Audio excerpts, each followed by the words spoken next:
few weeks ago, my daughter had a school fete and she saw the stalls there and thought, I'd love to run a little stall myself. And a few days later, we talked about what she'd like on her stall, and she thought maybe toys, maybe not.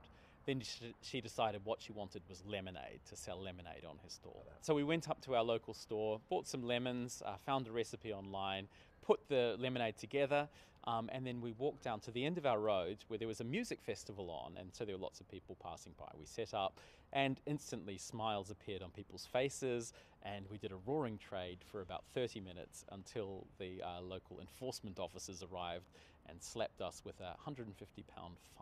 4 enforcement officers came up to us, approached us very legalistically and began reading off a script I'm sure they've read hundreds of times before, talking about infringement upon local trading standards, etc. We had this fine, and if we paid within 14 days, then it would be only £90 rather than £150. And then they walked away, and halfway through this, my daughter burst into tears and started saying, I've done a bad thing, Daddy, I've done something wrong. And I was holding her while she sobbed. And, it was quite heart-wrenching. And I also felt like, why was this happening to us? This was strange. I walked away, still in a bit of shock, and tried to calm her down and had to explain to her what happened and what went wrong, and that maybe we should have thought a bit more about the permit. And as I thought a bit more about it, I realized that, this is quite wrong. It's stopping our kids from getting out there and giving things a try.